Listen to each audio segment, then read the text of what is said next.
जय राधा माधव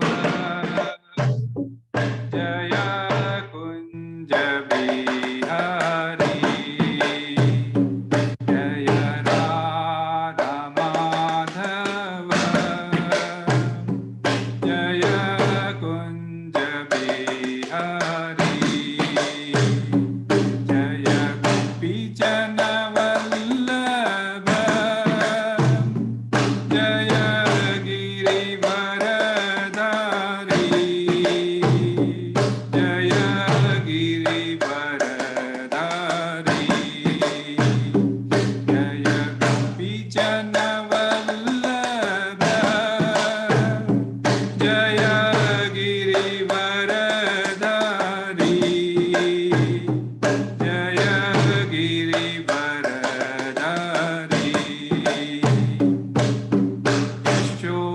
यशोदानंदन व्रज जनरंजन यशोदानंदन व्रज जनरंजन यशोदानंदन व्रज जनरंजन यशोदानंदन व्रज जनरंजन यमुना तीरा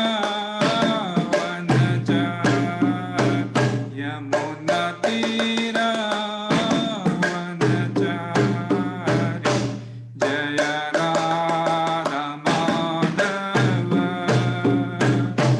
जय कुंज बिहारी जय राधा माधव जय कुंज बिहारी हरे कृष्णा कृष्ण कृष्णा हरे हरे हरे रामा राम राम हरे हरे हरे कृष्णा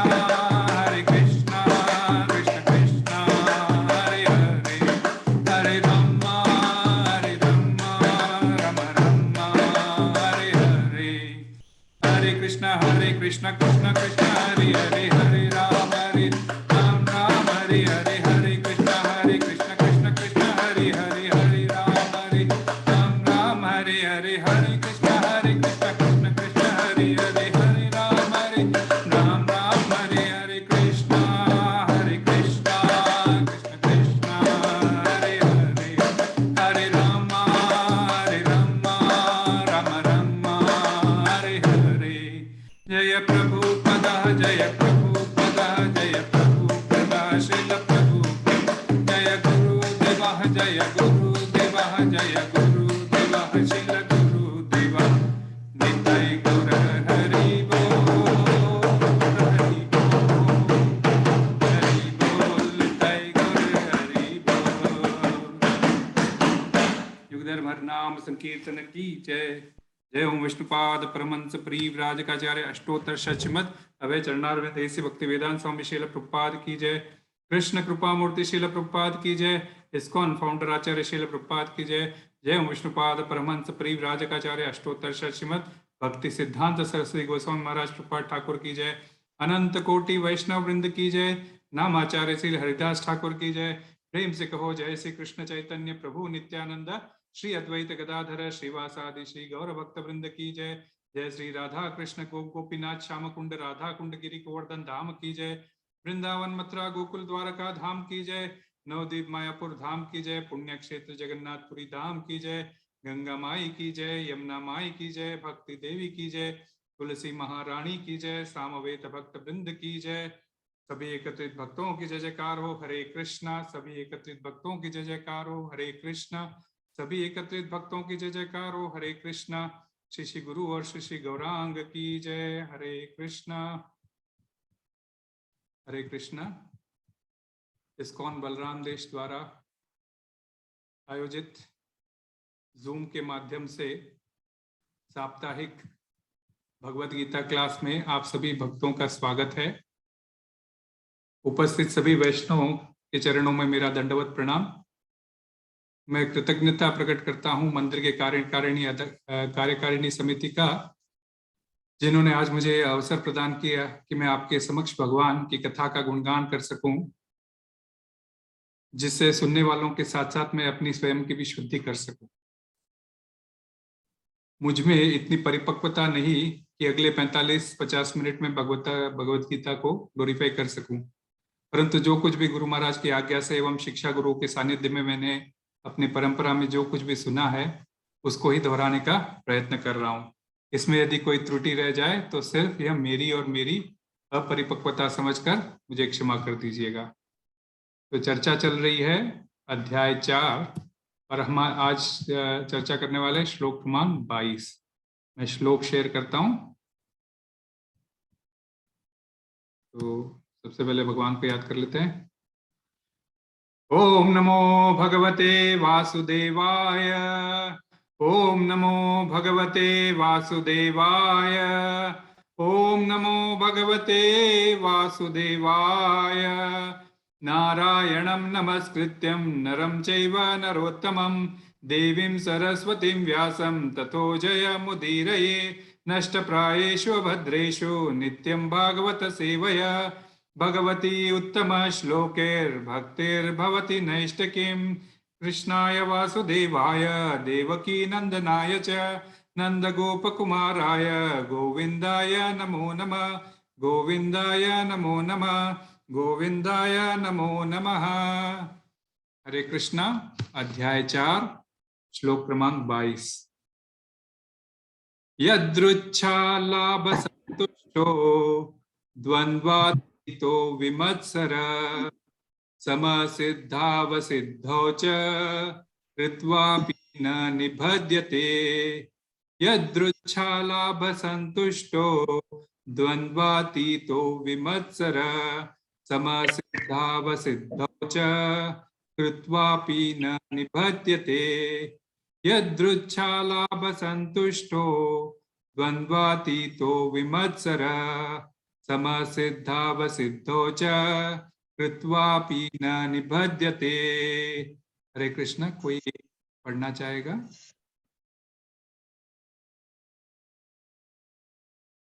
कोई भक्त कोई रिपीट करना चाहेगा? कृष्ण। हरे कृष्णा। हरे कृष्णा। यस प्रभु।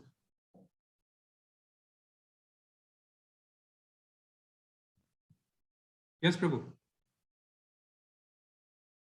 कोई और भक्त पढ़ रहे थे प्रभु जी, पढ़ने दीजिए उनको। पढ़िए।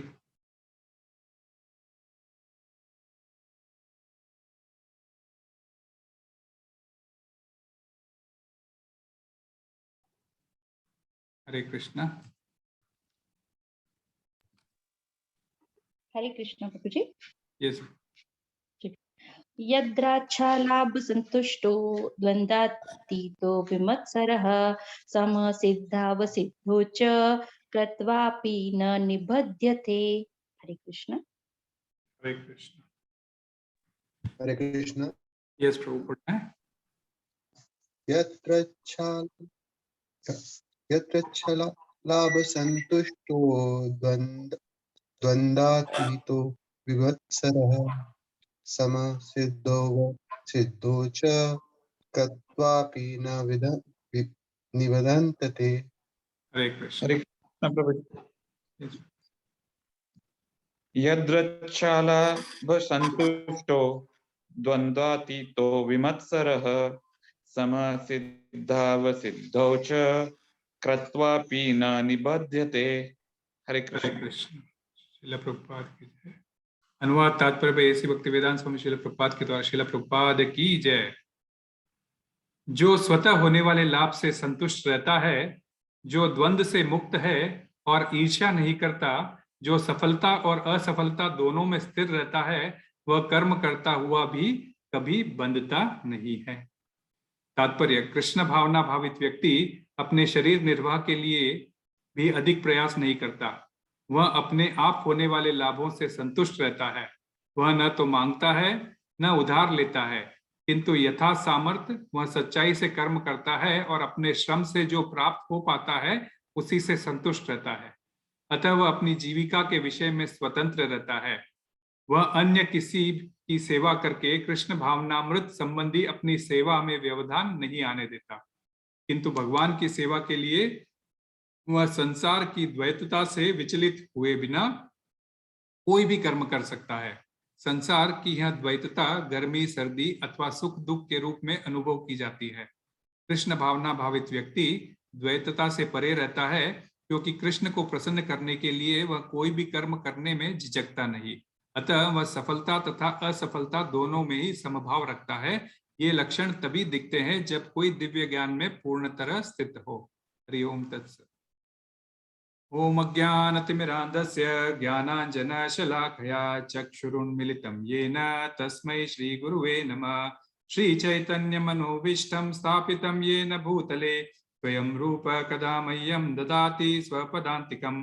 वन्देऽहं श्रीगुरुं श्रीयुतपदकमलं श्रीगुरुं वैष्णवांश्च श्रीरूपं साग्रजातं सहगणा रघुनाथान्वितं तं सजीवं साद्वैतं सावधूतं परिजन सहितं कृष्ण चैतन्य देवं श्री राधा कृष्ण पादान सहगणा ललितां श्री विशाखान्वितांश्च।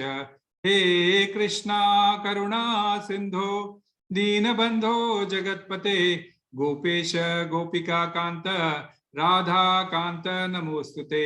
तप्त कांचन गौरांगी राधे वृंदावनेश्वरी वृषभानुसुते देवी प्रणमामि हरिप्रिये। वाञ्छाकल्पतरुभ्यश्च कृपा सिन्धुभ्य एव च पतितानां पावनेभ्यो वैष्णवेभ्यो नमो नमः। जय श्री कृष्ण चैतन्य प्रभु नित्यानंद श्री अद्वैत गदाधर श्रीवासादि गौर भक्त वृंदा। हरे कृष्णा कृष्णा कृष्णा हरे हरे हरे राम राम राम हरे हरे। हरे कृष्णा। पुनः आप सभी लोगों भक्तों का आज के इस भगवत गीता सत्संग क्लास में स्वागत है। चर्चा चल रही है अध्याय 4 श्लोक क्रमांक 22। यदृच्छा लाभ संतुष्टो द्वंद्वातीतो विमत्सर समसिद्धावसिद्धो च कृत्वापि न निबध्यते। अर्थात जो स्वतः होने वाले लाभ से संतुष्ट रहता है, जो द्वंद्व से मुक्त है और ईर्ष्या नहीं करता, जो सफलता तथा असफलता दोनों में स्थिर रहता है, वह कर्म करता हुआ भी कभी बंधता नहीं है। तो चौथा अध्याय जिसका शीर्षक है दिव्य ज्ञान अर्थात ट्रांसेंडेंटल नॉलेज। अभी इस अध्याय में दिव्य ज्ञान के तहत अकर्म पर चर्चा चल रही है और अकर्म अर्थात कृष्ण भावनामृत में किए गए कर्म, इसके ऊपर चर्चा चल रही है। तो एक छोटा सा रिकैप है इस अध्याय का। इस अध्याय में पहले 10 श्लोकों में कृष्ण ने गीता के दिव्य ज्ञान एवं अपने बारे में जानकारी अर्जुन को पहले दी। गीता के ज्ञान की परंपरा राज ऋषियों की परंपरा है, जो गीता 12 करोड़ 4 लाख वर्ष पूर्व सबसे पहले विवस्वान सूर्य को कही गई थी और भगवान के मुख से निकलने के कारण यह एक अपौरुषेय ज्ञान है, परंतु काल खंड में आगे चलकर यह ज्ञान परंपरा से कहीं लुप्त हो गया था, जिसके लिए पुनः एक बार कृष्ण अर्जुन को यह ज्ञान दे रहे हैं।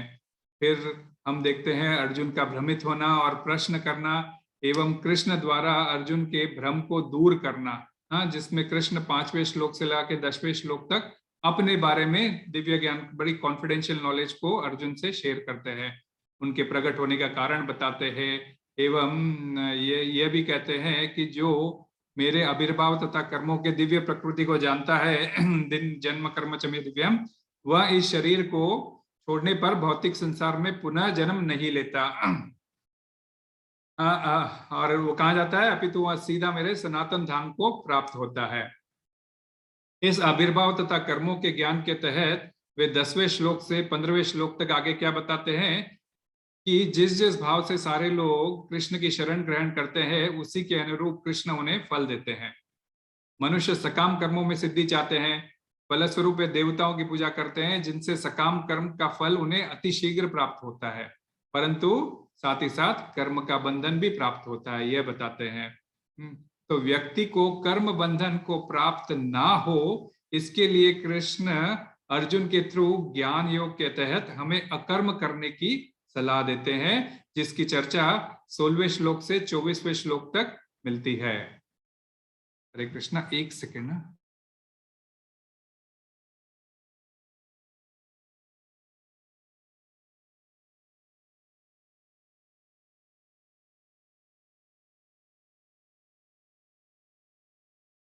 हरे कृष्णा, मैंने पावर कॉर्ड लगाया नहीं था तो ये मेरा कंप्यूटर ब्लिंक करने लग गया था, इसलिए क्षमा चाहता हूँ खेद के लिए। तो 16वें श्लोक से 24वें श्लोक तक हमें ज्ञान योग के तहत अकर्म करने की सलाह देते हैं कृष्ण। तो पिछले 21वें श्लोक में प्रेम रूप जगन्नाथ प्रभु ने भगवान ने क्लास ली थी। यहाँ पे भगवान ने कहा था कि व्यक्ति केवल अपने शरीर के लिए अथवा अपने शरीर से संबंधित कर्म करते हुए पाप को प्राप्त नहीं करता। तो नोट करने वाली बात है, केवल शब्द यूज किया था भगवान ने, जिसका मतलब यह है कि तुम मिनिमम उतना कर्म करो जिससे तुम्हारा शरीर निर्वाह हो सके। अपने इंद्रिय तृप्ति के लिए तुम्हें कोई कर्म करने की जरूरत नहीं है। परंतु भौतिकतावादी लोग इस केवल शब्द का एकदम गलत अर्थ निकालते हैं और वे क्या कहते हैं, केवल अपने शरीर की इंद्रिय की तृप्ति के लिए ही कर्म करना चाहिए। ये भौतिकतावादियों का विचार है। अन्य लोगों की इंद्रिय तृप्ति के लिए तुम्हें कोई काम करने की जरूरत नहीं है, जैसे हम भगवान की तृप्ति के लिए काम करते हैं। केवल अपनी इंद्रिय तृप्ति कौन करता है? कौन करता है? हम सभी जानते हैं, पशु पक्षी। केवल वे अपनी इंद्रिय तृप्ति के लिए, ईटिंग, स्लीपिंग, मीटिंग, डिफेंडिंग, ये 4 काम जो पशु पक्षी, तो वे केवल अपनी इंद्रिय तृप्ति के लिए कर्म करते हैं। परंतु गीता की शिक्षाएं हमें पशु बनने का आदेश नहीं देती है। तो कर्म किसके लिए करना है? ऋषिकेश सेवनम, है ना। व्यक्ति को अपने इंद्रियों के स्वामी अर्थात ऋषिकेश की सेवा में लगानी चाहिए। तो इसीलिए आज के श्लोक में कृष्ण हमें एक ऐसी विधि का वर्णन करके बता रहे हैं जिसके द्वारा व्यक्ति कर्म करते हुए भी कर्म के बंधन को प्राप्त नहीं होता। तो आज के श्लोक में इस विधि को वे 5 शिक्षाओं द्वारा बता रहे हैं, जिनको हम क्रमबद्ध तरीके से समझने की कोशिश करेंगे। तो सबसे पहले लाइन में क्या आता है? यदृच्छा लाभ संतुष्टो। तो उसका सिंपल मीनिंग है, स्वतः प्राप्त होने वाले लाभ से तुम्हें संतुष्ट होना चाहिए। तो यदृच्छा, यदि इस शब्द को हम व्याख्या करें तो ये 2 शब्दों से बना है, यद और रुच्छा। यद का अर्थ है यद का अर्थ है जो कुछ भी, और रुच्छा का अर्थ है जो प्राप्त होना है। अर्थात जो कोई भी वस्तु जो बिना किसी प्रयास के तुम्हें प्राप्त हो जाए वह यदृच्छा होता है। अब पिछले श्लोक में भौतिकतावादी व्यक्तियों ने ये समझ लिया था कि केवल शरीर के कर्म के लिए अर्थात अपनी इंद्रियों की तृप्ति के लिए ही कर्म करना है, जिससे हम पाप को प्राप्त नहीं होते या हम बंधन को प्राप्त नहीं होते हैं। परंतु यहाँ पहली सीख में कृष्ण बता रहे हैं यदृच्छा। यदृच्छा का मतलब जो स्वतः प्राप्त हो। स्वतः वह वस्तु है जिसके लिए हमें बेकार की भागदौड़ करनी नहीं पड़ती है। बहुत ज्यादा मेहनत मजूरी नहीं करनी पड़ती है। स्वतः प्राप्त होने वाली वस्तु वह है और उसे ही हमें स्वीकार करना चाहिए। तो श्रीला प्रभुपाद एक बार 1966 में अमेरिका के न्यूयॉर्क शहर में अपने प्रवचन के दौरान कहते हैं, व्यक्ति को उन्हीं वस्तुओं से संतुष्ट हो जाना चाहिए जो आसानी से प्राप्त हो जाती है। अधिक परिश्रम करने की हमें कोई जरूरत नहीं है। जो स्वतः प्राप्त हो जाती है उसमें हमें कृष्ण की इच्छा है यह समझकर संतुष्ट हो जाना चाहिए, अन्यथा हम कृष्ण भावनामृत के पद से विपत हो सकते हैं। और वे उपदेशामृत का एक श्लोक भी कोट करते हैं, अत्याहार प्रयासश्च प्रजल्पो नियमाग्रह जन संगश्च लौल्यम च षड्भिर्भक्ति विनश्यति। अर्थात ये जो 6 क्रियाएं दिए हैं इस श्लोक के अंदर, इस 6 क्रियाओं में अत्यधिक लिप्त होने से हमारी भक्ति विनष्ट हो जाती है। और वे 6 क्रियाएं क्या है? अत्याहार। अत्याहार का मतलब आवश्यकता से अधिक खाना या आवश्यकता से अधिक धन संग्रह करना, इसको अत्याहार कहते हैं। दूसरा प्रयासश्च, मतलब कि उन सांसारिक वस्तुओं के लिए अत्यधिक उद्यम करना, अत्यधिक परिश्रम करना, जिनको प्राप्त करना अत्यंत कठिन है, वैसे जटिल कार्य करना भी हम जानते हैं ये कार्य हमसे हो नहीं पाएगा, फिर भी कोशिश करते रहते हैं। तो सांसारिक वस्तुओं के लिए। तीसरा है प्रजल्पो, प्रजल्प का मतलब सांसारिक विषयों के बारे में अनावश्यक बातें करना, बेकार की गपशप लड़ाना। हाँ, और नियमाग्रह का मतलब है शास्त्रीय विधि विधानों का आध्यात्मिक उन्नति के लिए नहीं, अपितु केवल नाम के लिए अभ्यास करना। ये हम खाली नाम के लिए भगवत गीता को हम पढ़ना चाह रहे हैं, इसमें जो शिक्षाएं दी गई है उससे मुझे कुछ लेना देना नहीं है। हाँ, तो ये है नियमाग्रह। या फिर शास्त्रों की विधि को त्याग कर स्वतंत्रता पूर्वक अपने मनमाने ढंग से कोई कार्य करना, इसको भी नियमाग्रह कहते हैं। फिर जनसंघर्ष कहने मतलब ऐसे सांसारिक प्रवृत्ति वाले व्यक्तियों की संगति करना। हाँ, जैसे कोई क्लब जाके बैठ जाता है, इधर उधर जाके बैठ जाता है, तो ऐसे सांसारिक व्यक्तियों की संगत करना जो कृष्ण भावनामृत में रुचि नहीं रखते। और फिर अंत में है लौल्यम मतलब सांसारिक उपलब्धियों के पीछे लालायित होना। आज मैं ये काम करूंगा तो मुझे ये अवार्ड मिलेगा, आज वो करूंगा तो ये अवार्ड मिलेगा, तो अवार्ड के पीछे दीवाने होना। तो इन 6 कार्यों में अत्यधिक लिप्त होने से हमारी भक्ति नष्ट हो जाती है। विनश्यति अर्थात नष्ट हो जाती है। तो कृष्णा भावनामृत का नष्ट हो जाना सिर्फ इन चीजों से, तो अत्याहार, आवश्यकता से अधिक खाना या आवश्यकता से अधिक धन संग्रह करना।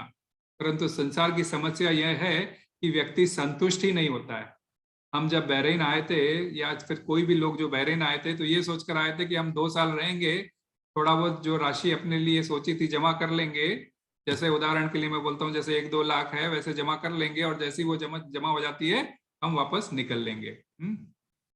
तो उसकी आशा जब जमा हो जाती है, उसके बाद में उसकी आशा बदल जाती है, और उसके बाद में वो 1-2 लाख के बदले 10-20 लाख हो जाती है। और वह जब 10-20 लाख भी मिल जाती है तो भी वह जो है सो आशा समाप्त नहीं होती, चाहे वो 1 करोड़ 2 करोड़ और वैसे 10 करोड़ भी मिल जाए तो भी वह जो है सो संतुष्ट नहीं होता। तो मैं अपने आप सब जो भागवत गीता सुन रहे हैं उनकी बात नहीं कर रहा हूँ, इन जनरल जो है एक इस मानसिक स्थिति के साथ में कोई यहाँ आते हैं। तो इसी तरह हम जीवन में अत्यधिक प्रयास करते हैं, अत्यधिक हमारी कामनाएं करते हैं जो बढ़ती जाती है। तो शरीर के निर्वाह के लिए क्या है, हमें आहार लेना है। मतलब कि क्या है, शरीर और आत्मा साथ साथ रह सके, बस उतना ही हमें आहार लेना है। हाँ, अतः हमें स्वस्थ रहने के लिए कुछ थोड़ा बहुत धन कमाने की जरूरत है, जो हम कमाने के लिए आए हैं उसे अवश्य हमें कमाना चाहिए, परंतु आवश्यकता से अधिक की जरूरत नहीं है, और उसके लिए अधिक परिश्रम करने की भी सलाह नहीं दी गई है। हाँ, प्रयासश्च, तो उसके लिए अधिक परिश्रम करने की भी सलाह नहीं दी गई है। यदि आप सब्जी भाजी, रोटी दूध दही में ही आप खुश हो, आपका स्वास्थ्य ठीक रहता है, तो बेकार में अपने स्वाद बढ़ाने के लिए आपको अधिक खाने की कोई जरूरत नहीं है, या फिर बाहर के होटलों में जाके तरह तरह के स्वाद की चखने की जरूरत नहीं है, जिससे आपका पेट भी खराब होगा, तबीयत भी खराब होगी। हाँ, तो प्रयासश्च का अर्थ है आवश्यकता से अधिक परिश्रम करना। कोई ओवर टाइम इत्यादि करके अधिक धन उपार्जन करता है, उसकी जरूरत नहीं है। जो आ रहा है उसी में खाना और जीना सीखो, यह श्रील प्रभुपाद कह रहे हैं। और प्रजल्पों का अर्थ है बेकार की बातें। अभी मैंने जैसे कहा था कि लोग मंदिर ना आकर क्लबों में जाके बैठ जाते हैं, या फिर बैठे बैठे अनाप की गपशप लगा के बैठे रहते हैं। तो ये सब बेकार की अनावश्यक की बातें हैं। उल्टा वह समय वह कृष्ण भावनामृत में बिताए, कृष्ण की कथा सुनने में बिताए, भगवत गीता भक्तों का सत्संग करने में लगाए, तो ठीक रहेगा। तो कृष्ण भावनामृत में आने के पश्चात क्या होता है, जैसे हम भक्ति में आगे बढ़ते हैं तो हमारी ये जो सारी भोग इच्छाएं हैं या धन इकट्ठा करने की जो प्रवृत्ति है वह धीरे धीरे घटती जाती है। मैं ये नहीं कहता कि अचानक घट जाएगी, परंतु धीरे धीरे घटती जाती है। और साथ ही साथ आप जो है सो प्रजल्प से भी बचते हैं, भक्तों का संग करने लगते हैं, भगवत गीता भागवतम सुनने लगते हैं। तो ये प्रजल्प से बचना चाहिए, क्योंकि प्रजल्प से क्या होता है, आध्यात्मिक क्षेत्र में या फिर भौतिक क्षेत्र में भी आपको कोई लाभ नहीं मिलता। हाँ, तो ये अगला शब्द है ना, यदृच्छा लाभ। तो लाभ पे आते हैं, तो कृष्ण भाव ये ऐसा संग करेंगे तो आपको कोई उन बातों से आप जाके गपशप लगा के लड़ा के आ जाएंगे, उसका कोई आपको लाभ नहीं होगा, न इस भौतिक जगत में न आध्यात्मिक जगत में। परंतु कृष्ण भावनामृत व्यक्ति प्रत्येक स्थिति में लाभ को ही देखता है। जो भी घटता है, जो भी उस पर बीतती है, उसे वह कृष्ण की इच्छा या कृष्ण का प्रसाद समझकर स्वीकार कर लेता है और संतुष्ट रहता है। श्रीमद् भागवतम के 10वें स्कंद के 14वें अध्याय के 8वें श्लोक में ब्रह्म विमोहन लीला का जब जिक्र ब्रह्म विमोहन लीला होती है, तो उसके बाद ब्रह्मा जी बड़े लज्जित होके कृष्ण के समक्ष आकर उनको प्रणाम करके उनकी स्तुति करने लगते हैं। क्या करते हैं वो? तत्तेनुकंपा सुसमीक्षमाणो भुञ्जानैवात्मकृतं विपाकम् हृद्वाग्वपुभिर्विदधन् नमस्ते जीवेतयो मुक्तिपदे सदयाभाग। अर्थात हे कृष्ण, ब्रह्मा जी कह रहे हैं, हे कृष्ण, जो लोग प्रत्येक स्थिति में आपकी कृपा का दर्शन करते हुए प्रत्येक स्थिति में भगवान की कृपा का दर्शन करते हैं, चाहे उनके साथ अच्छा हुआ हो या बुरा हुआ हो, प्रत्येक स्थिति में भगवान की कृपा मानते हैं, मानते हुए मन, वाणी तथा शरीर के से सदा आपको नमस्कार करते हैं। हृद्वा वपुर विदधन नमस्ते, तो मन, वाणी तथा शरीर के साथ सदा आपको नमस्कार करते हैं, उन्हें आपके धाम यानी कि गोलोक धाम की प्राप्ति हो जाती है। और ये उसी प्रकार हो जाता है जिस प्रकार पुत्र को पिता की संपत्ति का अधिकार प्राप्त हो जाता है। पिता के मृत्यु के पश्चात उसको जैसे ऑटोमेटिकली प्राप्त हो जाता है, वैसे ही जो लोग प्रत्येक स्थिति में आपकी कृपा का दर्शन करते हुए वाणी, शरीर तथा मन से सदा आपको नमस्कार करते रहते हैं, उनको आपके धाम की प्राप्ति हो जाती है। तो ये फर्स्ट लेसन है हमारे लिए कि यदृच्छा लाभ, कृष्ण भावनामृत में रहना और हमें जो मिलता है उसी से साथ हमें जीना सीखना चाहिए। ज्यादा कुछ करने का ये नहीं करना चाहिए, लालच नहीं करना चाहिए। और कृष्ण भावनामृत व्यक्ति ऐसे ही सोचता है। इसका कुछ उदाहरण है, जैसे कोई सामान्य व्यक्ति है, मंदिर जाता है और लौटते वक्त कहीं गलती से उसका पैर फिसल जाता है और दुर्घटनावश यदि उसका पैर टूट जाए तो फिर वो क्या करेगा? कृष्ण को कोसेगा, कहेगा कि मैं तो मंदिर गया हूं कृष्ण तुझे देखने और तुमने मेरी टांग तोड़ दी। और आगे चलकर शायद वो मंदिर भी आना बंद कर देता है। तो ऐसे सोचता है। परंतु वही कृष्ण भावनामृत व्यक्ति इस अगर उसके साथ ऐसी दुर्घटना हो जाती है तो वो क्या करेगा? वह इसको भी कृष्ण का कृपा या कृष्ण का प्रसाद मानेगा, कहेगा शायद मुझे बहुत बड़ा दंड मिलने वाला था, हो सकता है मैं बाहर जाता तो शायद मेरा एक्सीडेंट होने वाला था या मेरे प्राण भी चले जा सकते थे, परंतु कृष्ण बड़े कृपालु है, उनके कारण मैं बच गया और सिर्फ उन्होंने मुझे यहाँ पे गिराकर सिर्फ मेरा पैर ही तोड़ा है। तो यह भाव रहता है कि कृष्ण को कोसते नहीं, उल्टा उसमें भी उनका प्रसाद मानते हैं। और एक और प्रसिद्ध कथा आती है, आप लोगों ने सुनी होगी। एक राजा और एक मंत्री था। मंत्री राजा को हर बात पे सलाह देता था, मंत्री का काम इस राजा को सलाह देना, और अंत में वह कहता था कि शायद कृष्ण की यही इच्छा थी, कृष्ण की शायद यही इच्छा है, यह करो। तो एक राजा सुनते रहता था। परंतु एक बार क्या हुआ, राजा को एक दुर्घटना के अंदर उसकी एक उंगली कट गई और मंत्री ने तुरंत राजा से कहा कृष्ण बड़े दयालु है, आपकी सिर्फ उंगली ही कटी है। तो इस बात से राजा क्या है, बड़ा क्रोधित हो जाता है, नाराज हो जाता है और उस मंत्री को इतना क्रोधित हो जाता है कि उस मंत्री को उठा के जेल में बंद कर देता है। फिर कुछ समय बाद राजा शिकार करने जाता है, क्योंकि राजा का कर्तव्य है, तो शिकार करने जाता है। और वहां जब जंगल में जाता है तो कुछ जंगली लोग मिलते हैं और वह राजा को बंदी बना लेते हैं। राजा कोशिश करता है छूटने की, पर वो किसी प्रकार राजा को बंदी बना लेते हैं और काली के समक्ष बलि चढ़ाने का निर्णय करते हैं। परंतु जब वे बलि चढ़ाने से पहले जब उसका निरीक्षण करते हैं तो देखते हैं उस राजा की एक उंगली कटी हुई है। तो वे लोग उन्हें बलि के लिए उपयुक्त पुरुष न मानकर उन्हें वापस छोड़ देते हैं। तो राजा को इसका भान होता है और वह तुरंत घर लौटकर उस पहले जो सो मंत्री को जेल से छुड़ाता है और उससे कहता है कि तुमने जो कहा था शायद कृष्ण की यही मेरे लिए ठीक था, मैं बचकर आ गया। तो और मैं तुमसे क्षमा मांगता हूं कि मैंने तुम्हें बेकार में ही जेल में डाल दिया। तब मंत्री कहता है राजन आप क्षमा न मांगे, इसमें भी मेरे कृष्ण की मुझ पर कृपा थी। तो राजा विस्मय भरी नजरों से देखता है और कहता है, मंत्री से पूछता है कि भाई मेरी तो उंगली कटी थी, उसमें कृपा थी, तुझे तो मैं जेल में डाल के गया हूं और उल्टी तकलीफ दी है तुझे, इसमें कृष्ण की कृपा कहां से आ गई? तो मंत्री कहता है भाई यदि आप मुझे जेल में नहीं डालते तो शायद मैं आपके साथ चलता और वे जंगली लोग आपको तो छोड़ देते, आपकी उंगली कटी हुई थी, परंतु मुझे पकड़कर बलि चढ़ा देते। तो इस प्रकार कृष्ण की कृपा की वजह से मैं बच गया। तो कृष्णा कॉन्शियसनेस व्यक्ति का यह भाव होता है। तो ये कथा उसके लिए। इसके अलावा शास्त्र से सुदामा की कहानी आती है। सुदामा ये 10वें स्कंद के, भागवतम के 10वें स्कंद के 21वें अध्याय में सुदामा कृष्ण से मिलने जाते हैं। तो कृष्ण मिलते हैं कृष्ण से, और जब सुदामा वापस द्वारिका से लौट रहे होते हैं तब कृष्ण उनकी विदाई देते हैं, और उस समय वे सुदामा को कुछ भी नहीं देते। तो सुदामा रास्ते में आते आते यह नहीं सोचता कि मेरे कृष्ण, मेरा मित्र जो राजा है, क्या इतना कृपण हो सकता है, मेरी कुछ मदद भी नहीं की, थोड़ा बहुत धन ही दे देता हो सकता है। बिल्कुल ऐसा बिल्कुल नहीं सोचता है। उल्टा वह क्या सोच रहा होता है कि मेरे कृष्ण ने मुझ जैसे निर्धन दरिद्र ब्राह्मण को अपने गले से लगाया। क्योंकि जब सुदामा आता है तो कृष्ण दूर से ही उसको देख लेते हैं और पूरा राजमहल भागते हुए उसको जाकर गले लगाते हैं। तो मुझ जैसे दरिद्र ब्राह्मण को गले से लगाया, और कैसे उन्होंने मेरे चरण, क्योंकि चरण पखारे थे कृष्ण ने सुदामा के, उन्होंने मेरे हद कर दी, मतलब मेरे मैं जिसके लिए हकदार नहीं हूं, मेरे लिए ऐसा सेवा की। और तो और उनकी पत्नियों ने मुझे चामर डुला के मुझे जो है सो पंखा वगैरह दिया। हाँ, जो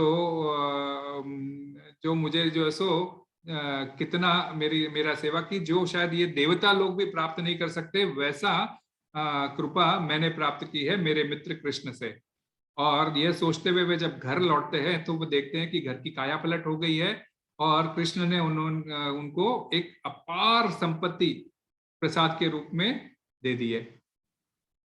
अब जब उनको समझ में आता है और वे जब अपने संपत्ति को स्वीकार करते हैं, तब भी उनके मन में कोई घमंड नहीं आता, उसको भी वह जो है सो कृष्ण के प्रसाद मानकर ही स्वीकार करते हैं, और उनकी कृपा द्वारा यह लाभ मुझे मिला है, यह सोचते हैं। तो यदृच्छा लाभ, आगे का तो ये एग्जाम्पल से कुछ लाभ के दिखाने के लिए। अब आगे का शब्द आता है संतुष्टो। संतुष्टो का अर्थ है साधारण लैंग्वेज में, संतुष्टो का मतलब कृष्णा कॉन्शियस व्यक्ति मीन्स लाइक संतुष्ट रहना। तो कृष्णा कॉन्शियस व्यक्ति कृष्ण की कृपा के द्वारा अपना लाभ देखता है, तथा उस लाभ से जो उसे संतुष्टि मिलती है वो उसे संतुष्ट रहता है, मीन्स लाइक तृप्ति मिलती है, उसको भी सेटिस्फैक्शन मिलता है। अंदर उसके कोई लोभ उत्पन्न नहीं होता कि मुझे इससे भी अधिक लाभ चाहिए, और मुझे इससे भी अधिक प्रसाद चाहिए, मुझे इससे भी अधिक कुछ भी ऐसा, मीन्स लाइक ये करने की उसकी ये स्थिति नहीं होती है कृष्णा कॉन्शियसनेस व्यक्ति है तो। परंतु साधारण व्यक्ति के इसमें बहुत सारे, वह कभी संतुष्ट नहीं होता। मैंने शुरू में जब एग्जाम्पल दिया था कि व्यक्ति कोई कमाने आया है तो 1-2 लाख टारगेट रहता है, फिर 10 करोड़ तक जाके भी उसका टारगेट पूरा नहीं होता। तो श्रीला प्रभुपाद 1969 के अंदर लॉस एंजलिस के उसी क्लास के दौरान उदाहरण देते हुए कहते हैं कि जिस प्रकार बैंक के कैशियर जैसे कोषाध्यक्ष को अपने पद से तथा जो कुछ उसको वेतन के रूप में प्राप्त हो रहा है उससे संतुष्ट रहना चाहिए। यदि भगवान की कृपा हुई और भगवान की प्रसन्नता से उसकी हो सकता है आगे चल के पदोन्नति हो सके, वो धीरे धीरे कैशियर से, क्लर्क से मैनेजर, असिस्टेंट मैनेजर करते करते बैंक मैनेजर भी बन सकता है यदि कृष्ण की कृपा हुई। तो अपने काम से एवं अपने वेतन से उसको संतुष्ट रहना चाहिए, न कि बैंक के पैसा जो वो दिन भर गिन रहा है उसको अपना समझने की भूल करनी चाहिए। तो इसी सिलसिले में ईशोपनिषद का एक श्लोक आता है, वो पहला श्लोक है, ईसावास्यम इदम सर्वम यत्किंच जगत्यान जगत येन तक्तेन भुंजेता मागृत कश्चित स्विद्धनम। तो ये ईशोपनिषद का बड़ा अच्छा सुंदर सा श्लोक है। ईशावास्यम इदम सर्वम अर्थात सब कुछ भगवान की संपत्ति है। यत्किंच जगत्याम जगत, तो मुझे जो कुछ भी भगवान ने दिया है उस पर मेरा अधिकार है।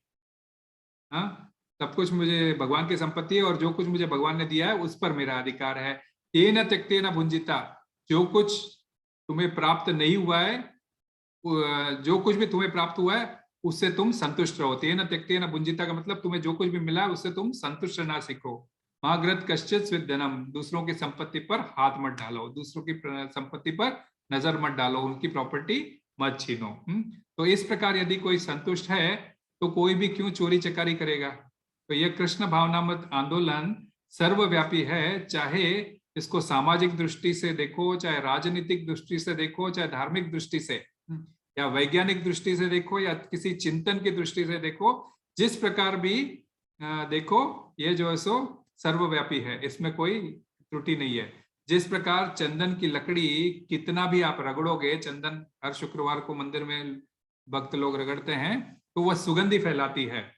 उसी प्रकार कृष्णा कॉन्शियसनेस का प्रयोग किसी भी क्षेत्र में आप करोगे तो आपके लिए लाभकारी होगा, और उस लाभ से आप संतुष्ट भी होगे।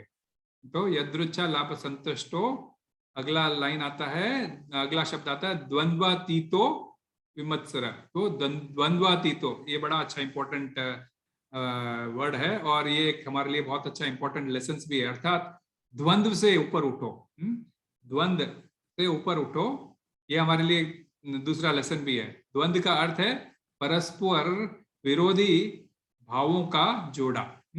जैसे सुख दुख, शिला प्रभुपाद तात्पर्य में लिखते हैं, सुख दुख, मान अपमान, हर्ष शोक, शीत उष्ण, गर्मी सर्दी हम जिसे कहते हैं, तो इत्यादि ये सारे जो है द्वंद्व है। तो इन द्वंद्वों से ऊपर उठो। भगवद गीता के दूसरे अध्याय के 14वें श्लोक में ही भगवान कहते हैं, क्या कहते हैं? मात्र स्पर्शस्तु कौन्तेय शीतोष्ण सुख दुखदा आगमा पाइनो नित्या ताम स्थितिक्षस्व भारता। अर्थात हे कुंती पुत्र, सुख और दुख का क्षणिक उदय तथा काल क्रम में उसका अंतर्ध्यान होना सर्दी और गर्मी के ऋतुओं के आने जाने के समान है। तुम्हारे साथ जो सुख और दुख होता है तुम्हारे जीवन में, तो ये गर्मी और सर्दी के ऋतुओं की तरह है, जो परमानेंट नहीं रहने वाले, कुछ दिन के लिए आएंगे और चले जाएंगे।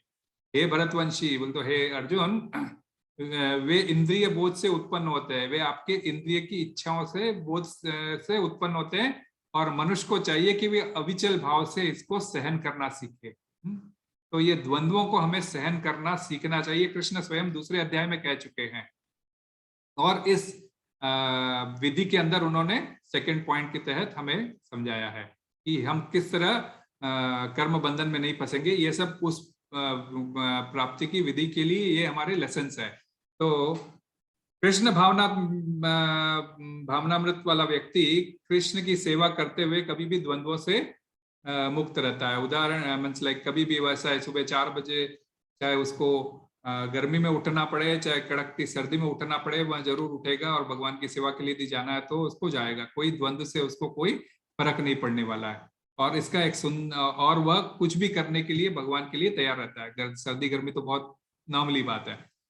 उदाहरण के लिए गोपियां, एक बार कृष्ण के सर में दर्द हो गया था और उसको ठीक करने के लिए उन्होंने अपने भक्तों के चरण की धूल लगानी चाहिए, उससे उनका निवारण होगा, ऐसा कहा था।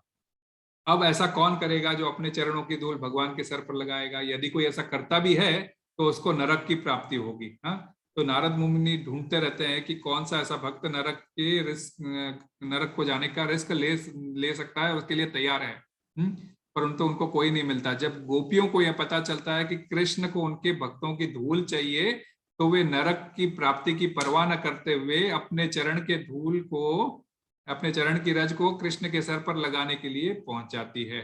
तो गोपियों का यह भाव है, उनका उद्देश्य क्या है? मात्र यह कि कृष्ण के सर का दर्द ठीक हो जाए, हमारा क्या होता है हमें कोई मतलब नहीं है। खैर, गोपियां तो बहुत उच्च कोटि की भक्त थी, कभी हम उनका तो सोच भी नहीं सकते, कभी बराबरी कर भी नहीं सकते। हमारे लिए क्या है? हमारे लिए तो बस यही लेसन है कि हमें भी अपने जीवन में इस भौतिक द्वंद्वों में पढ़कर अपने युग धर्म को नहीं छोड़ना चाहिए। युग धर्म क्या है? हरिनाम है ना। तो उन द्वंद्वों से विमुक्त होकर हमें हर हालत में हरिनाम को ग्रहण करना चाहिए, हर स्थिति में, हर मौसम में, हर समय जितना हो सके हरे कृष्ण मंत्र का हमें जप करते रहना चाहिए, क्योंकि वह भी कृष्ण की सेवा है। हरे कृष्णा कृष्ण कृष्ण हरे हरे, हरे राम राम राम हरे हरे, ये महामंत्र है, इसका जप करते रहना चाहिए। कलयुग का यही धर्म है और इससे हमें किसी भी हालत में विमुख नहीं होना चाहिए। और गुरु को हमने 16 माला का वचन दे रखा है, तो किसी भी हालत में 16 माला को पूरा करना ही चाहिए। तो ये तो दूसरे अध्याय के 14वें श्लोक से था। 15वें अध्याय के 5वें श्लोक में भगवान क्या कहते हैं? निर्माण मोहा जित संग दोषा अध्यात्म नित्या विनिवृत्त कामा द्वंद्वैर्विमुक्ता सुख दुःख संगैर्गच्छन्ति मूढ़ा पदमव्ययम् तत्। अर्थात जो झूठी प्रतिष्ठा, मोह तथा कुसंगति से मुक्त है, जो शाश्वत तत्व को समझते हैं, जिन्होंने भौतिक काम को नष्ट कर दिया है, जो सुख तथा दुख के द्वंद्व से मुक्त है और जो मोह रहित होकर परम पुरुष के शरणागत होना चाहते हैं, वे उस शाश्वत राज्य को प्राप्त होते हैं। तो क्या कह रहे हैं कृष्ण? जो द्वंद्वों से मुक्त होते हैं वे भगवान के शाश्वत राज्य यानी गोलोक वृंदावन को प्राप्त होते हैं। तो ये भगवान की कई भी बातें हैं, कोई लाइट लेने वाली बातें नहीं है, परंतु विश्वास होना चाहिए। तो ये है द्वंद्वातीतो। अगला शब्द क्या था? द्वंद्वातीतो विमत्सर। तो विमत्सर का अर्थ है ईर्ष्या से रहित, बिना ईर्ष्या के। और ईर्ष्या का अर्थ हमें श्रीधर स्वामी बताते हैं, वो संस्कृत में उसका पद यूज करते हैं, मत्सरता पर उत्कर्षणम असहनम। अर्थात दूसरे व्यक्ति के उत्कर्ष को सहन नहीं करना, दूसरे व्यक्ति के तरक्की को सहन नहीं करना, यह ईर्ष्या का कारण है, यह विमत्सर का कारण है। तो ये हमारे जीवन में उतारने के लिए यह तीसरा लेसन है आज के श्लोक से। यदि कृष्ण की इच्छा से किसी को कुछ प्राप्त हुआ है तो वह व्यक्ति संतुष्ट है या नहीं, यह पैरामीटर है। जब वह देखता है कि दूसरे को मुझसे ज्यादा मिला है, तब वह उससे ईर्ष्या करने लगता है, उसको जलन होने लगती है। दूसरों को ज्यादा मिला यह देखकर वह मत्सर करता है। तो ये बहुत बड़ा एक लेसन हमें सीखने के लिए। तो श्रीला प्रभुपाद मुंबई में एक बार क्लास ले रहे थे 1974 में, उसके दौरान वे कहते हैं वैष्णव कभी भी ईर्ष्यालु नहीं हो सकता। क्यों? क्योंकि वे जब तक वह व्यक्ति श्री कृष्ण का, और आगे कहते हैं जब तक वह व्यक्ति श्री कृष्ण का भक्त नहीं बन जाता वह ईर्ष्यालु बना रहेगा। तो वैष्णव कभी ईर्ष्यालु नहीं होता, और जब तक वह व्यक्ति श्री कृष्ण का भक्त नहीं बन जाता जब तक वह ईर्ष्यालु बना रहेगा। तो इसके लिए श्रीमद् भागवतम का पहला ही स्कंद का पहला अध्याय का दूसरा श्लोक जिसमें वेदव्यास जी ने लिखा था, उसको कोट करके श्रील प्रभुपाद कहते हैं, धर्म प्रोजित कैतवोत्र परमो निर्मत सराणाम सताम। ये जो उस श्लोक की पहली लाइन है उसका अर्थ है ऐसे अनेक धर्म है जिनमें ईर्ष्या भरी हुई है, तथा ऐसे अनेक धर्म हैं, आपको दुनिया में अनेक धर्म मिलेंगे जिसमें ईर्ष्या जो, हरे कृष्णा, ऐसे अनेक धर्म है जिसमें ईर्ष्या भरी पड़ी है। ऐसे धर्म जिनमें पशु पक्षियों को मारा जाता है या काटा जाता है, ऐसे पशु पक्षियों का धर्म जिनमें एग्जाम होने वाली है ना, तो पेपर फाड़ कर लिखा ना, हरे कृष्ण, बुक जीवन से पेपर फाड़ सके ना, वो ऑफिस में हमारे पास रहे हुआ कि पैसा।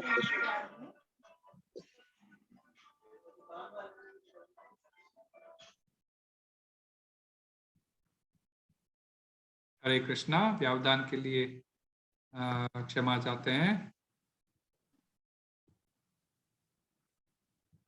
तो धर्म प्रोजित कैतवोत्र परमो निर्मत शरणाम सताम, अर्थात ऐसे अनेक धर्म हैं जिनमें ईर्ष्या भरी हुई है। वे तथाकथित धर्म जिनमें पशु पक्षियों को मारा जाता है उनमें दया भाव की कमी होती है। क्यों? क्योंकि वे प्रत्येक जीव में नारायण को नहीं देखते हैं। व्यक्ति जब तक भक्ति नहीं करता, वह किसी मीन्स लाइक वह जब तक हर जीव में नारायण को नहीं देखता, वह जब देखेगा तो ऑटोमेटिकली भक्ति हो जाएगी। तो तब क्या होता है, वह विमत्सर बन जाता है, अर्थात दूसरों से ईर्ष्या करने लग जाता है। इसीलिए उन तथाकथित धर्मों को जिनमें मत्सरता नहीं होती है उनको कैतव धर्म कहा जाता है। कैतव धर्म अर्थात धर्म के नाम पर धोखा देना। तो श्रीला प्रभुपाद कहते हैं हमारा कृष्णा कॉन्शियसनेस, ये जो आंदोलन है ये कैतव धर्म नहीं है, अत्यंत उदार धर्म है। उसी बंबई के प्रवचन के दौरान वे कहते हैं, वे स्पष्ट करते हैं कि जैसे कोई एक एग्जांपल देते हैं और कहते हैं कि जैसे कोई रोगी हॉस्पिटल में भर्ती होता है, किसी रोग की, उसको कोई रोग हुआ और वो कोई हॉस्पिटल में भर्ती, और ऐसे कई रोगी जैसे हॉस्पिटल में भर्ती होते हैं, तो हम क्या देखते हैं कि किसी रोगी को पूर्ण पौष्टिक आहार दिया जाता है और किसी किसी को सिर्फ लिक्विड या तरल पदार्थ दिया जाता है, और किसी किसी को तो कुछ भी खाने को दिया नहीं जाता। तो तब क्या वे रोगी एक दूसरे से ईर्ष्या करेंगे? नहीं, क्यों? वे जानते हैं कि यह चिकित्सालय है, यहाँ पे हम ठीक होने आए हैं और चिकित्सक की यही विधि है हमें ठीक करने की, है ना। जैसे रोग ठीक करने के लिए अलग अलग आहार रोगी को दिया जाता है, हाँ? ऐसे विधि से क्या होता है कि हर एक रोगी को फायदा होता है। परंतु जो बाहर जो हॉस्पिटल या चिकित्सालय की विधि को नहीं जानता, वह क्या कहेगा, भाई चिकित्सक सही नहीं कर रहा है, हाँ, एक पेशेंट को तो मीठा दे रहा है, दूसरे पेशेंट को मीठा नहीं दे रहा है। अरे उसे क्या पता उस पेशेंट को शुगर है, हाँ, उसको नहीं देना ही उसको उसके लिए फायदा कारक है ना।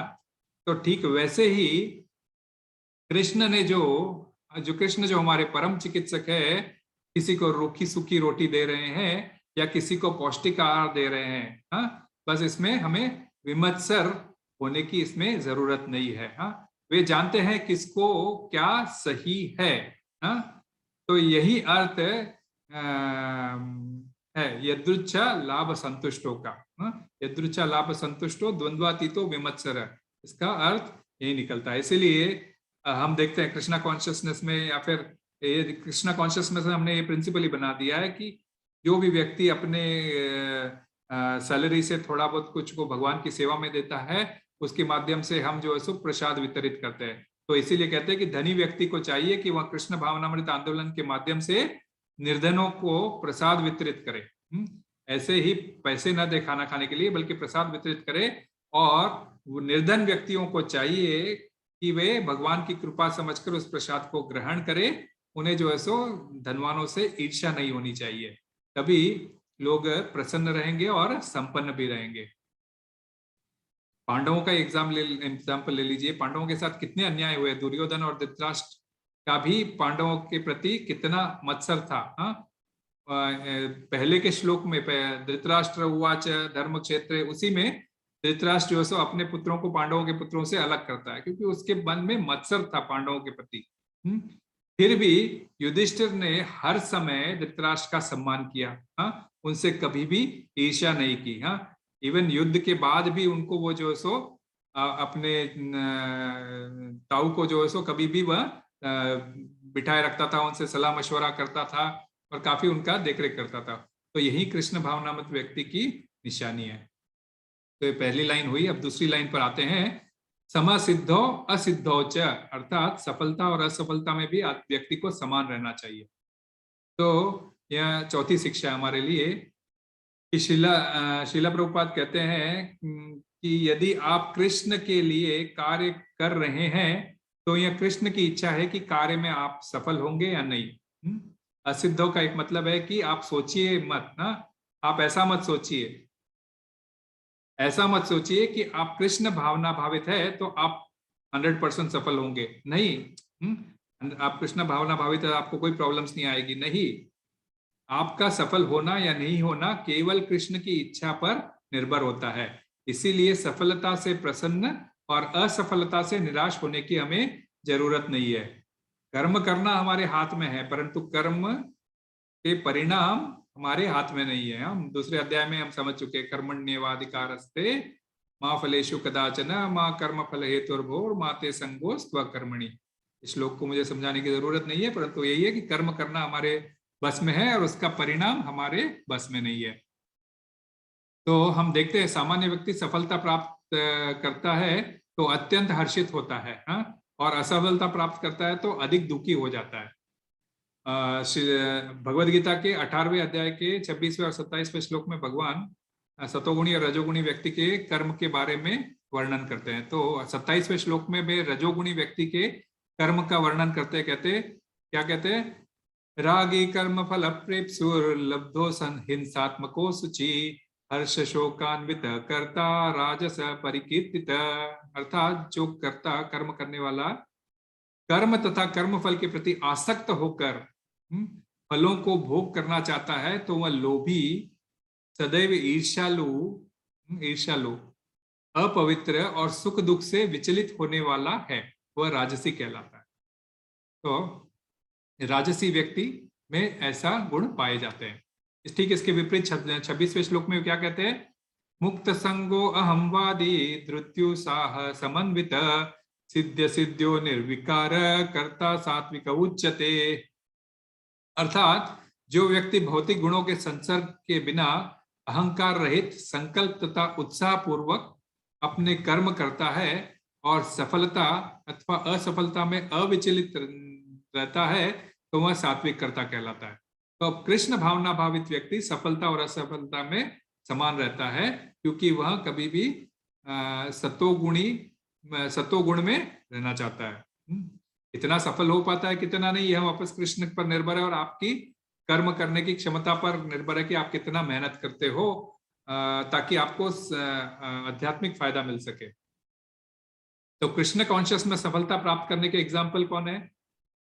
स्वयं श्रीला प्रभुपाद ना। हम श्रीला प्रभुपाद को ही लेते हैं जिन्होंने कृष्णा कॉन्शियसनेस के ऊपर उनको पर पूरा पूर्ण भरोसा था और उनको उनपे अपार सफलता भी प्राप्त हुई, उसके बावजूद वे कभी हर्षित नहीं होते थे।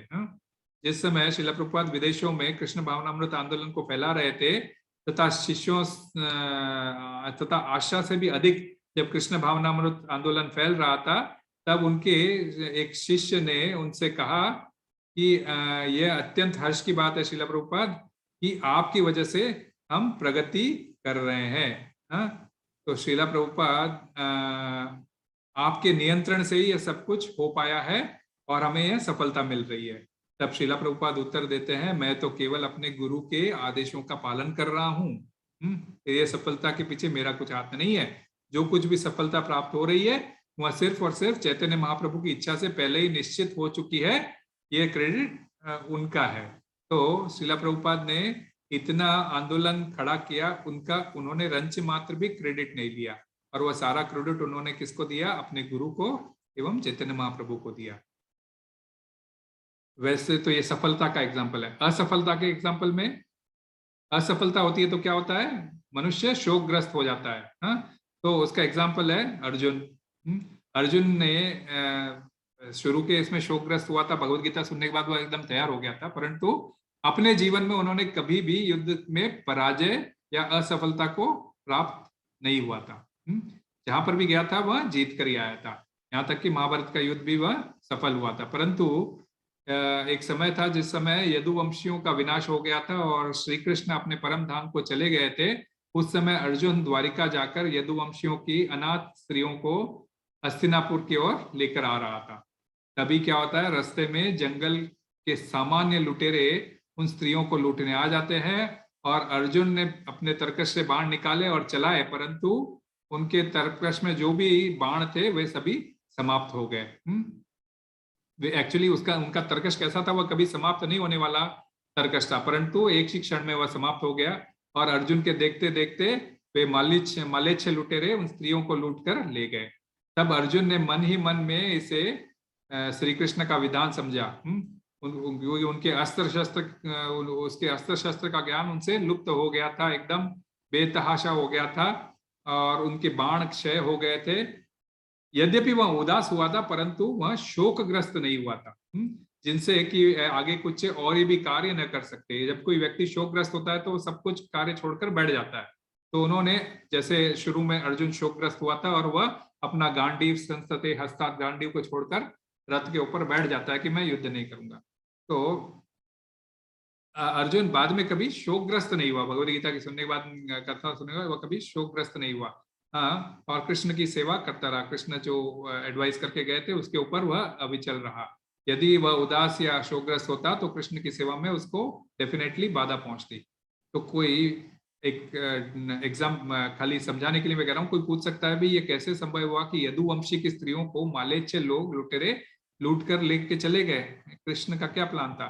तो इसका समाधान यह है कि वास्तव में श्री कृष्ण ने ही लुटेरों के रूप में आकर अपना विस्तार किया और इन स्त्रियों को लूट कर ले गए। क्यों? क्योंकि पूर्व काल में ये सारी स्त्रियां स्वर्ग की देवांगनाएं थी जिन्होंने अष्टवक्र मुनि मींस लाइक एक मुनि थे जो 8 तरफ से झुके हुए थे। कृष्ण हमारे 3 तरफ झुके हुए हैं, त्रिभंगी फॉर्म में रहते हैं। तो अष्टवक्र मुनि 8 जगह से झुके हुए थे।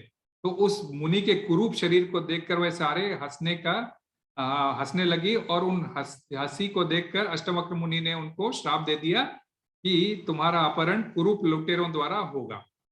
जब उन स्त्रियों ने यह सुना तो एकदम अष्टवक्र मुनि का श्राप सुना तो वे परेशान हो गई और सडनली अपनी गलती को रियलाइज करते हुए उनसे क्षमा याचना मांगने लगी।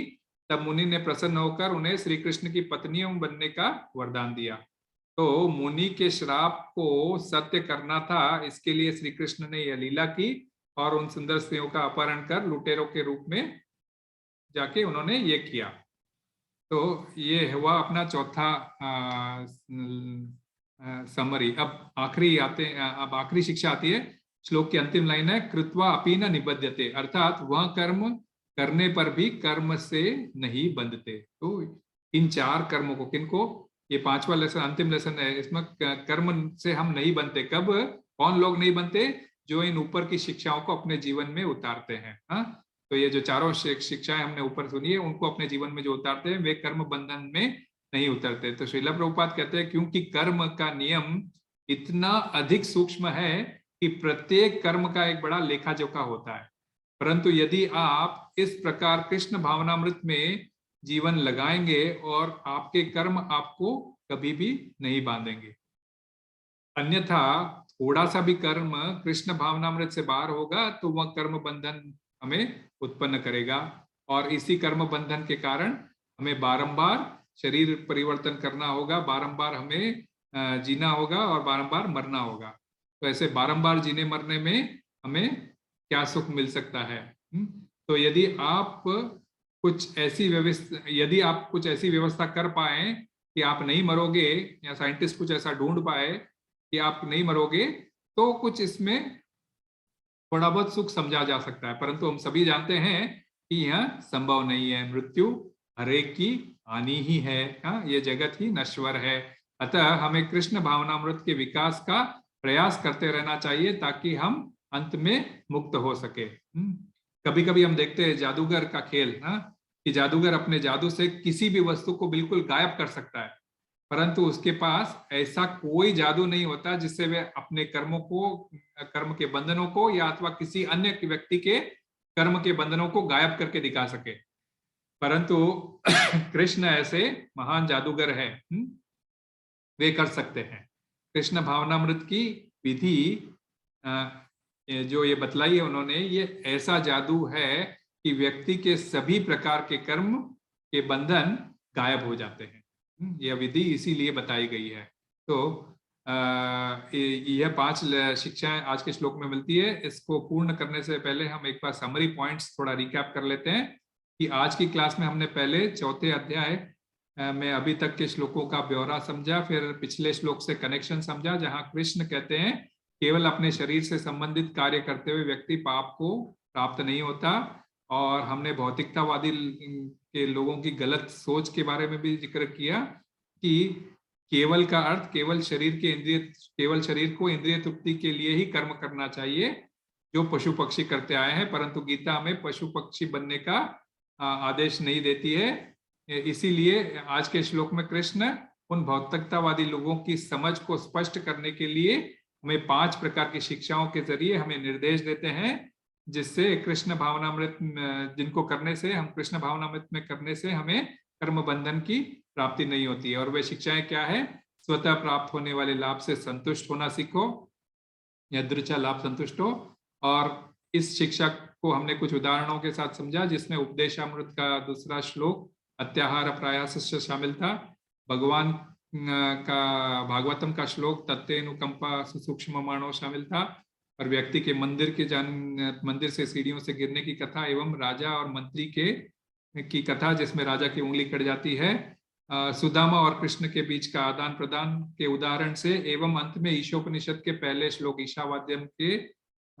ईशावास्यम इदम सर्वम यत्किंचित जगत्याम जगत के उदाहरण से हमने इस को समझा था, इस संदेश को समझा था। दूसरी शिक्षा थी द्वंद्वातीतो, अर्थात द्वंद्व से मुक्त होना, जिसको समझने के लिए हमने भगवत गीता के 2 अध्याय के 14वें श्लोक और 15वें अध्याय के 5वें श्लोक का सहारा लिया, और साथ ही साथ गोपियों के चरणों के धूल वाले उदाहरण का रेफरेंस भी लिया। और तीसरी शिक्षा थी विमत्सर अर्थात ईर्ष्या रहित, जिसमें हमने श्रीला प्रभुपाद के प्रवचन, लॉस एंजलिस में दिया हुआ प्रवचन एवं भागवतम का पहला अध्याय का दूसरा श्लोक का सहारा लिया। धर्म प्रोजित कैतवोत्र परमो निर्मत्सराणाम सताम, और हॉस्पिटल के रोगी का उदाहरण भी लिया, जिससे हम इस शिक्षा को समझ सके, तीसरी शिक्षा को। और चौथी शिक्षा में हमने, चौथी शिक्षा क्या है, समसिद्धो असिद्धो च, अर्थात सफलता और असफलता में समान रहना, जिसमें हम 18वें अध्याय के 2 श्लोकों, राजसिक व्यक्ति के कर्म और सतोगुणी व्यक्ति के कर्म की क्वालिटी समझी, और सफलता और असफलता के एग्जाम्पल में श्रीला प्रभुपाद और उदाहरण के और अर्जुन के उदाहरण समझे। और इस श्लोक की 5वीं और अंतिम शिक्षा थी कृत्वा अपि न निबध्यते, अर्थात ऐसे कर्म करके भी कर्म बंधन को प्राप्त नहीं होता है व्यक्ति, जिसमें हमने श्रीला प्रभुपाद के प्रवचन एवं जादूगर के उदाहरण के सहायता से इसको समझा था। इन 5 शिक्षाओं में कृष्ण हमसे एक विधि का वर्णन कर रहे हैं, जिनका पालन करने से व्यक्ति कर्म बंधन को प्राप्त नहीं होता है। अतः इन 5 शिक्षाओं को हमें अपने जीवन में उतारने का पूर्ण प्रयास करना चाहिए।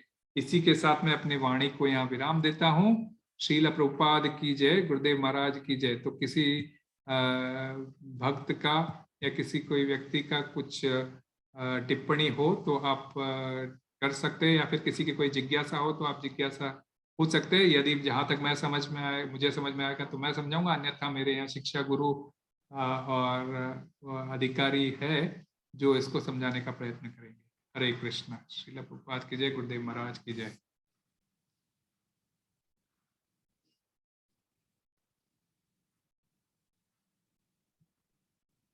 हरि बोल। दीनानाथ प्रभु, अच्युत गिरधारी प्रभु, आप लोगों को कुछ ऐड करना?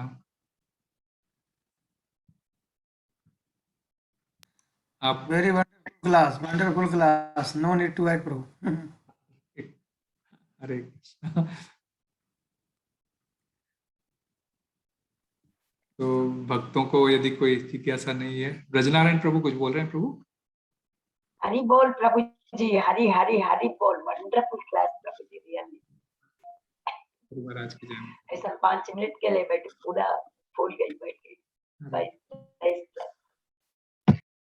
तो किसी को कोई यदि प्रश्न नहीं है तो फिर हम नरसिंह आरती करके प्रोग्राम का समापन करते हैं। प्रभु Yes, Prabhu.